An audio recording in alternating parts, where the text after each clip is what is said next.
Good afternoon and welcome to another edition of Arts and Culture. I'm your host, Omar Rashada. Joining me live in Comcast Studio is a very special guest. I had her on my show before. She's a singer and a songwriter, Miss Dayna Monet. Good morning. Good morning. How are you? How are you? All right. Okay. Thanks for having me. No problem at all. So how'd you get started being a singer? What made you decide that, hey, I want to go out there and use my voice? So it's kind of been an organic talent of mine that I've had, since I was a little girl. So it's always something that I've wanted to do. Nobody really pushed me to do it or anything like that. So I've just always wanted to sing. I've been singing since I was 2. I've been writing since I was probably like 11 or 12. Wow. So it was just kind of natural for me to do that. And then slowly but surely I started getting into talent shows and getting involved in different performances within, the metropolitan area, like New York, Philly, of course, right here in Delaware, and things like that. So, just continuing to progress. Now, do you consider yourself an independent artist? Oh yeah, definitely. because you're your own manager. You don't have anyone scheduling shows for you, making deals, financial deals with you. I mean, you do it on your own. So. Is that by choice, or do you hope someday to get a manager? Well, independent artist actually just means that you're not signed to a major label. Okay. So there's actually a lot of independent artists out there who have, managers and a team. I would most certainly prefer to have a manager and a booking agent. I mean, if you're out there, definitely holla at me. But for now, I am kind of doing everything by myself in terms of the singing and songwriting and distribution and everything like that. Now you get your songs, you write your own songs. Yes. That reminds me that I write my own plays. When you're a writer, you take your craft very seriously. Yes. So when you write your songs, are you writing them based on a personal experience, or are you just a fictional song that you write? I would say probably 85% of the time I write about personal experience. Okay. So it's like my songs are, they have a very personal meaning to me. Right. And I think that's why it may be difficult for me to write for other people. Not that I'm opposed to doing that, but I never really been asked to do it. Right.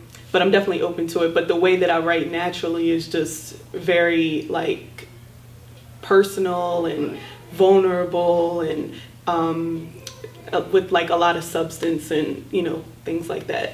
How long does it take you to write a song?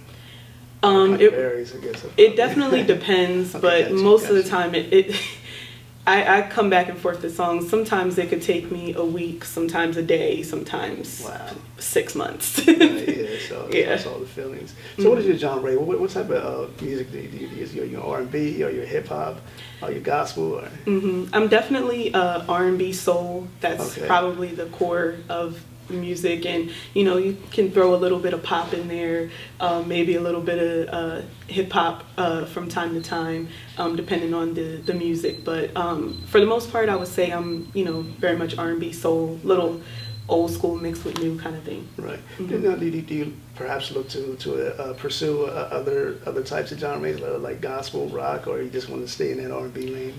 I mean, the core of me is R&B. I don't mind singing different genres per se, but when it comes to me like coming out with projects and my own albums and things like that, it would more than likely be R&B, soul, but I do enjoy an electric guitar, so I don't know, maybe a little rock maybe in the future. No, when you perform, like how many shows do you average a year? Do you go on tour, or is it here and there? How does that work for you?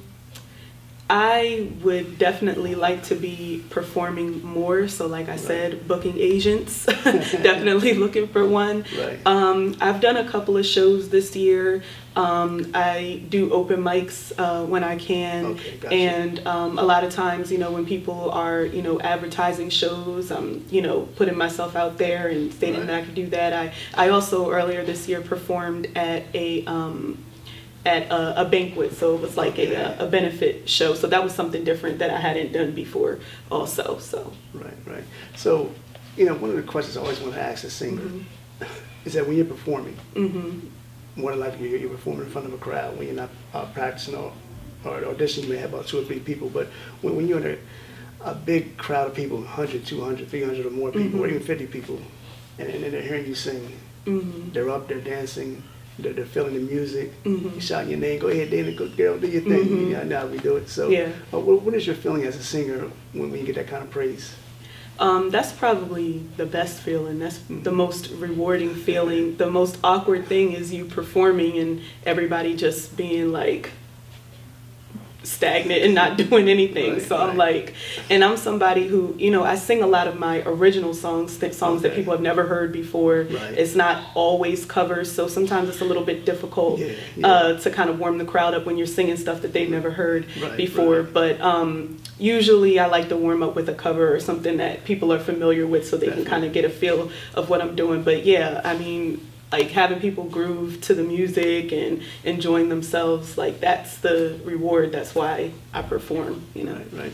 You know, like I mentioned before, I'm a playwright, so I'm in theater. Is that an option that you may look for in the future? Or unless you may have been in a play before, singing in a play, I'm not sure, but do you look to expand your services in terms of performing in a musical or some type of play? Yeah, definitely. I've always wanted to act. I've always wanted to be on Broadway and do a musical. I guess in terms of like a different genre, I guess that would definitely be something that I'm very much interested in. Musicals are some of like my favorite movies also as well. So as a singer, I knew that you grew up listening to different singers. So who are the singers that you may admire back then and still admire today? Well, definitely I have to say Beyonce. She's just an all-around entertainer, performer, singer, creative. In terms of vocals, I have to say, like, and this is some of the obvious people, like Whitney Houston. Her tone was very special to me. Mariah Carey, just with her, like, the melodic things that she would do, and her songwriting ability as well. Sometimes if you listen to my songs, you might hear some Mariah Carey-isms in there.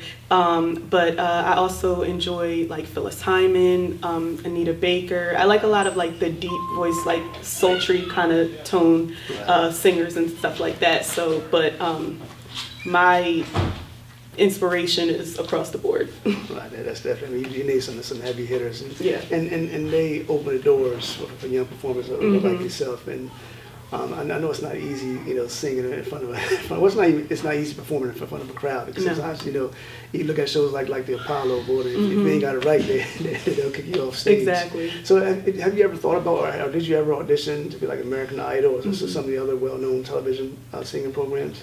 I actually have done quite a few auditions for American Idol, The Voice, and X Factor. I've auditioned for The Voice the most, and it's been maybe about 2 years since the last time I auditioned for one of those shows. And I mean, it's really like a luck of the draw type of thing. So I try not to get discouraged, because it's not always based off of like your talent. It's just about, you know, it's about casting. It's about certain personalities and getting a mixture of different types of artists or something like that. So I try not to take it personal, even though I did a little bit. But definitely that's been a part of the experience as well. And, you know, and being a performer, whether it's singing, whether it's dancing, whether it's acting, we all, at some point, one time or another, we all got rejected. So giving advice to other singers or even other type of performers, what words of advice would you give him or her in terms of dealing with rejection? I think that it's always, you know, something to learn from rejection, and, you know, how to grow. I mean, even in the instances where I felt like I did everything right. Why was I rejected? Right. I just think of it as this wasn't, you know, the right time. This wasn't the right setting, especially when it comes to the singing competition shows, Right. because that's really like, it's really, really up in the air. So I just feel like things like that, you just can't put all of your faith in and all of your eggs into one basket with that. But with anything, I just think that, you know, find something to learn from out of the experience and to, you know, improve on. And if nerves is something that's a big thing for you, like it is for me, then try to figure out something that is going to release your nerves. If you need to shake it out a little bit before, or scream, or you need to jog a little bit or something, do something to get rid of the jitters, because you know that affects your voice. So yeah, definitely. You know, one of the things that I love that's amazing is hearing a song where you have two different performers singing it. One performer may be featured in the song. You know, you have like Drake and Rihanna, you had Beyonce and Jay-Z, you had that song Missing You, you had Brandy, Shaka Khan, and Tamia. Yeah. Have you ever did a duet with anyone else before? Not really. Okay. Not something that has been like put out. The closest I've probably gotten to it was just performing and like had, you know, background singers. But I definitely have always wanted to do a duet, like particularly with another like male singer, like kind of bring back those male-female duets of like the 80s, 90s types of things, like, you know, like the Fire and Desires and like the Make It Last Forever, like those types of songs. Like I would love to do something like that, and I think that that's missing from today's music. Right, yeah, I guess a big difference because you know, growing up in the 80s and 90s, you know, there's just so many great songs, and it's like today. You don't hear that type of song. As a matter of fact, you know, you had back then you had New Edition, Boys to Men. I mean, I don't even know of any well-known groups out there. Yeah, do you know any groups out there? No. you know, you had SWV, Salt and Pepper. I mean, now today it's like, wow, it's really no groups. I mean, unless they're underground, but in terms of well-known groups. Have you ever done groups growing up as a child, or? No, I've never been a part of a group.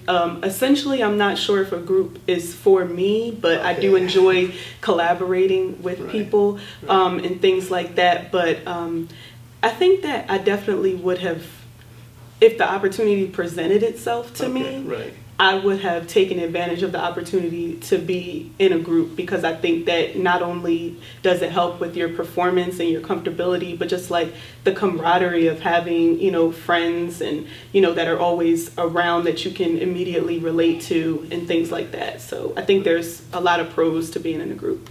Okay, we've got a couple of minutes remaining. You have an upcoming CD coming up. You want to mention some of the songs you got on there and talk about it a little bit?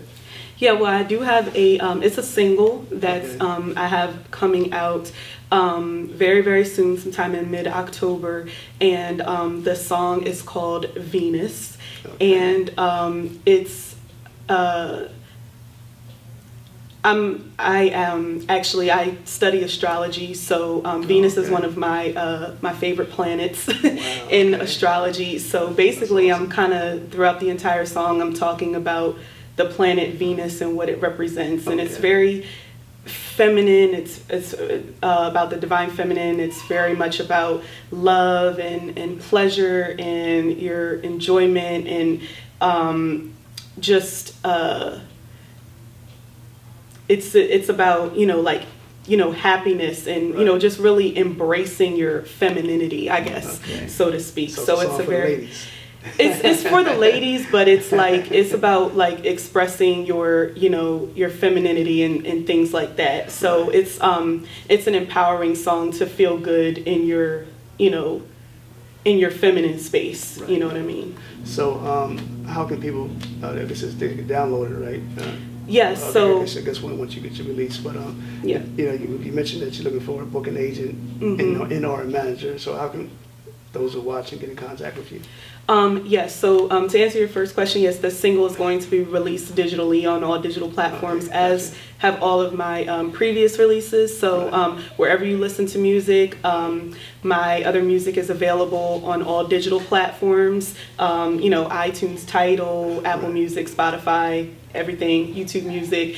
And you can find me easiest on Instagram, and it's Dayna Monet. DaynaMonet, and then Facebook is Dayna Monet Music. Okay, Dayna. Yeah. It was good having you Thank on. you. I'm quite sure I'll probably have you on again. Yes. so once it comes out, you know, just let me know. Yes, absolutely. Right. You're watching Arts and Culture on Comcast Channel 190. We're going to take a short break, and I'll return with my next guest.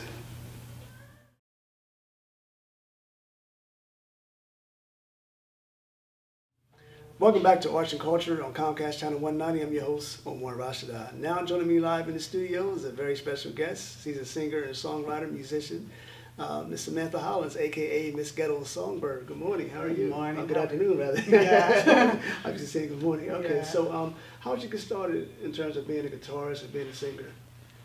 It was all by accident, actually. I was more of a songwriter at first. I wanted to write songs for the world. My dream was sitting in my room on 16th and Master in Philadelphia was to write for Whitney Houston and artists like that. Okay. But the more I started writing, I was like, somebody has to sing these songs. So I started doing talent shows and started singing. And then I had a guitar player by the name of Hassan, and he used to play with me in North Philly. Strangely Wicked, he called himself. And one day he decided to start his own band, so he couldn't play for me anymore. Oh, wow. And I was like, oh man, I got like 3 more gigs. Can you please finish with me? He's like, no, I got to do what I got to do.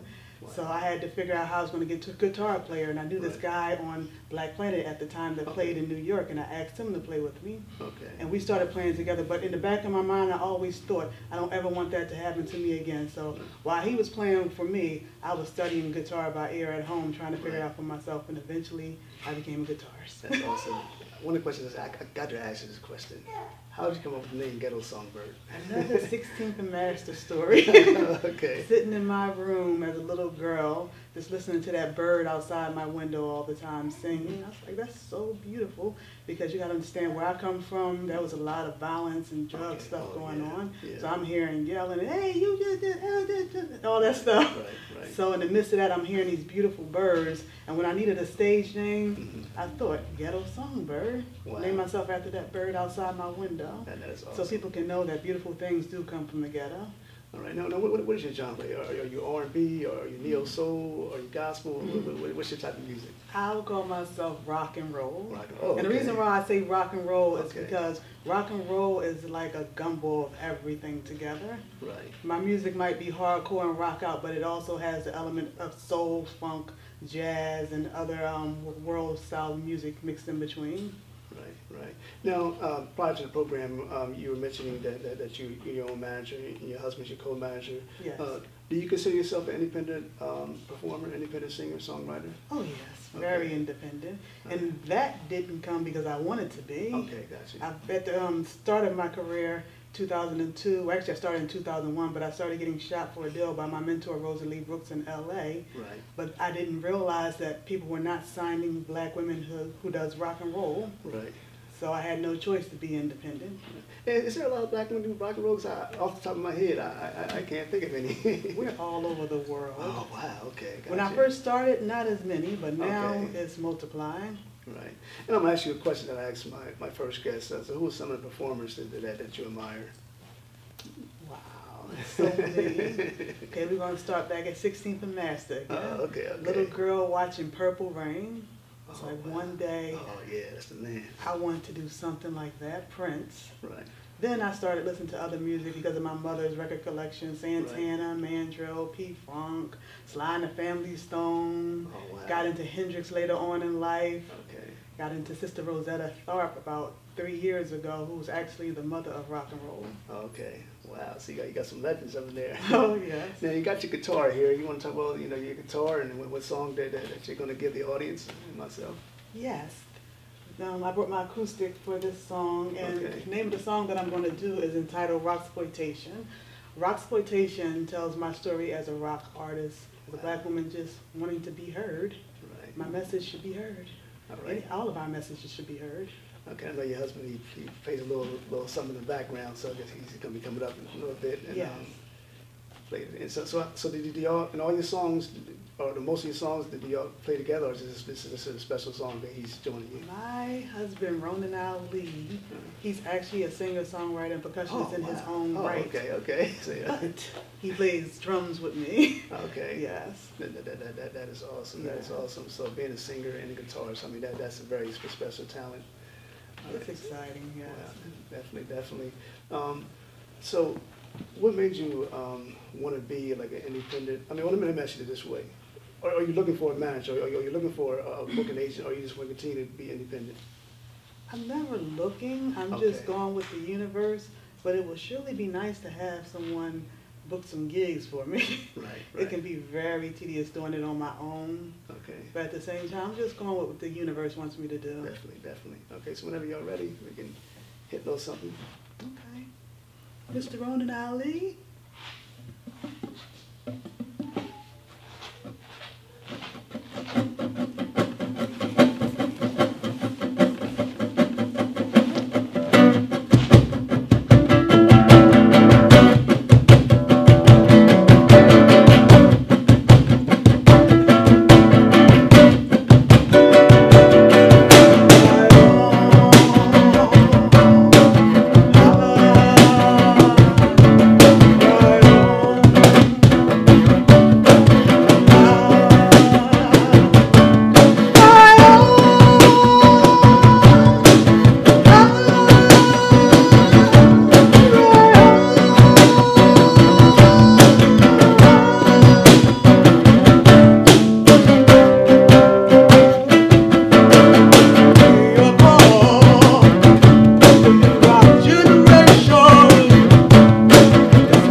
Since your husband's right here, introduce yourself and what is it that you do? I don't know, it's good morning.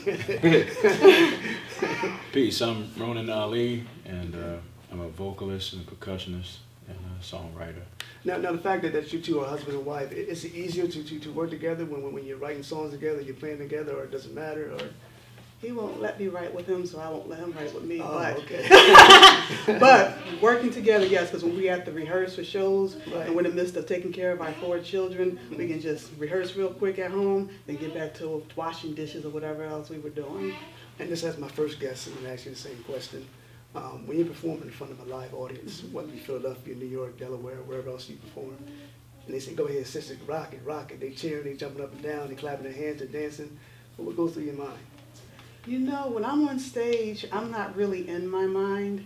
I'm somewhere else. But I can feel the energy, and that energy just fills me up, and it pushes me to groove even more and harder. Right, right. So the songs that both of you write, both of you can answer this. Are you writing it based on your personal experiences, or are you just is it like a fictional story? We can start with your husband, and then It can be either. either one. Okay, gotcha. Personal, fictional story, just a thought to provoke thought or conversation, something like that, or instrumental, which is all personal anyway. Right, right. For me, I'm constantly writing my story and the story of Black women through my music. Okay. So, because it seemed like I was listening to it, and I heard messages. So with all your songs, is there like a strong message that you want your fans and the audience to? Very much. I don't write just to write. It has to be a message. Otherwise, there's no reason to even do this, because it's not all about getting fame and money. When I put art out there, it has to have a strong message, and it has to send some type of inspiration or just thought-provoking for my audience. Okay, so how many releases have you got? Well, I'm gonna say recent releases, and do you have upcoming release coming up soon?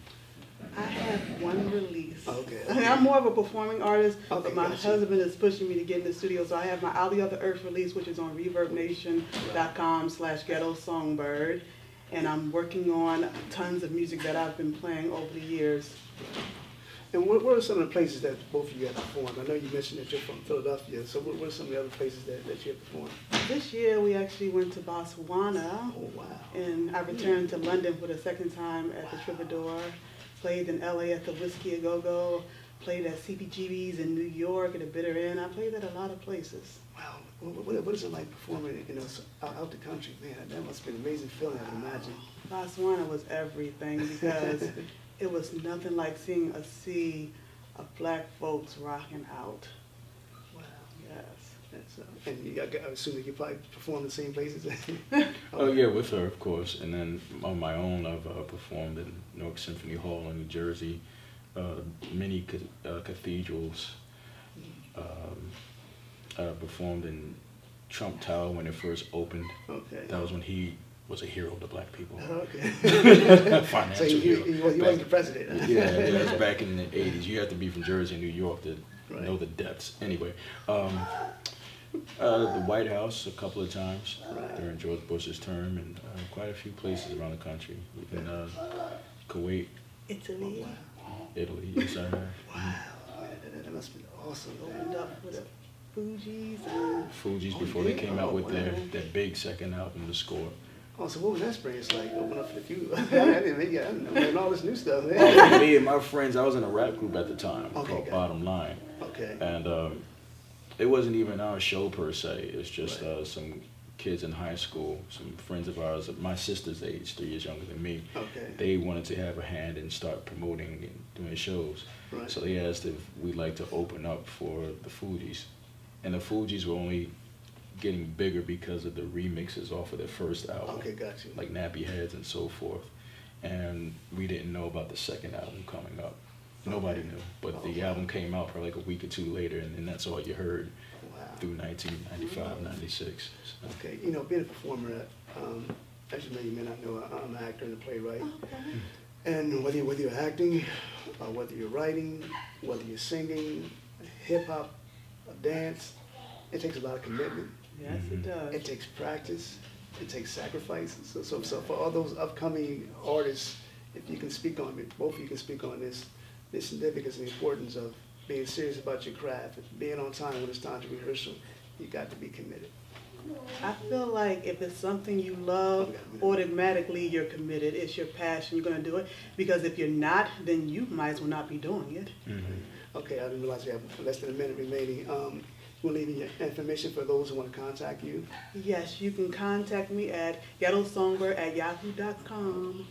All All right. Thank you both for coming on. Thank you. Thank you, sir. And thank you for tuning in to another edition of Arts and Culture. I'll be back in 2 weeks. God bless and have a safe week.